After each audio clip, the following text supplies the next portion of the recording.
Hello everyone and welcome back to the Great Book of Grudges. My name is Nathan and we're back with another Total War Warhammer video. Today I want to have a bit of a discussion regarding a series of events which are very important in the Warhammer universe, not just fantasy but Age of Sigmar and 40k. I'm of course referring to the Great Game and whether or not we may see this in effect in Total War Warhammer 3, so without further ado let's begin. The Great Game is a rather interesting topic. Not a lot of people would be too well versed in it unless they're actually quite big fans of Chaos lore. So essentially, have you ever wondered why it took until the end times, thousands and beyond thousands of years, for Chaos to actually win in Warhammer Fantasy? Or why, despite millennia in the 40k universe, or even in Age of Sigmar, why Chaos is still taking so long to even get a proper foothold? They're expanding and doing some damage, but where they expand in one location, they're also getting beaten back in others.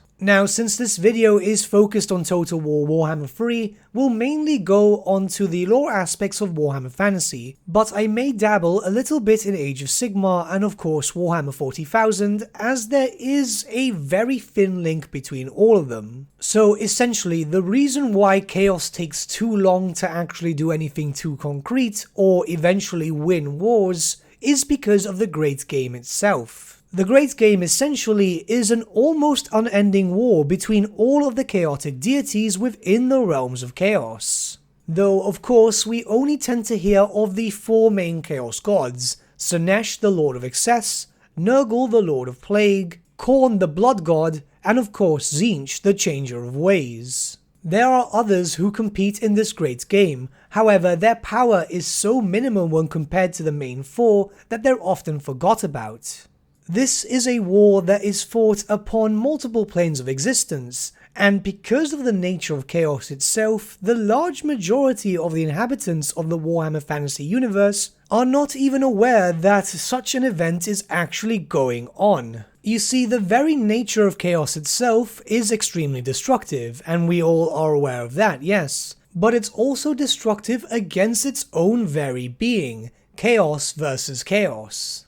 For this reference, we'll mostly focus around Warhammer Fantasy and the four main Chaos gods. So let's continue. Essentially, there are two different ways as to how the Chaos gods can gain power for themselves. This is the most common representation: worshippers, cultists, even sacrifices in their name. But another way of obtaining power is in the form of beating down your opponent. It's as simple as that. Each of the Chaos gods are jealous in their own right. They will wage war against each other, so their opponents may get weaker and they may themselves grow in strength. This is most usually represented by the ever-changing nature itself of the realms of Chaos. What once belonged to Khorne one day may belong to Tzeentch another. Because of this, the realms of Chaos often rapidly fluctuate in terms of power balance and control. The Great Game itself is fought in three different arenas in the Warhammer Fantasy world.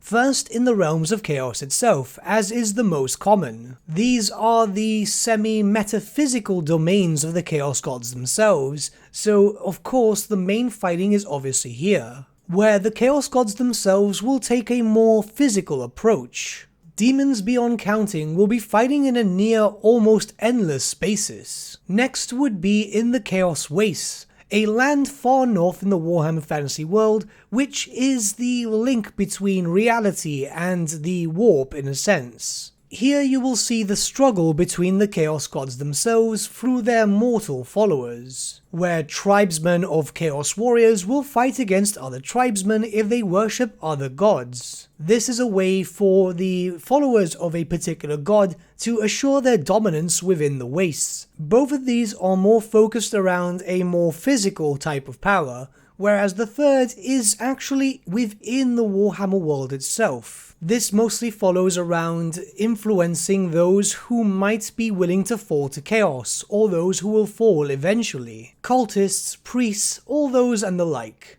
So as you can see, in lore, the Chaos gods actively work against each other. Yes, they do find cause to unite, but that's under very, very rare circumstances. The birth of an Ever-Chosen, the rise of a War Master, it's very rare for this to actually happen, as it would require the 4 main Chaos Gods to work together. Now, in regards to Total War Warhammer 3, it's likely that we'll see some sort of end times event. Not the end times, but something end times-esque. Keep in mind that we already have a very similar event when Archaon the Ever-Chosen arrives with his forces, where some of the Chaos factions will end up banding together in an effort to, well, bring about the end times and destroy the Warhammer world.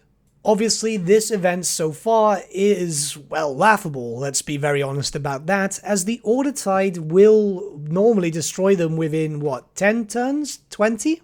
And of course, the implementation of a Chaos Tide when the demons eventually get released does make a lot of sense. And I'm not disputing that we shouldn't have this event come into fruition, but I'm also thinking that they should focus around the great game itself too. I think it would make things a little bit more interesting if the forces of each respective Chaos God also aimed for each other. We've seen this before in regards to aversion, where say for example the dwarfs will have aversion towards the vampire counts. They naturally hate each other and they shouldn't be able to ally, though they still do for some reason because, yeah, Total War.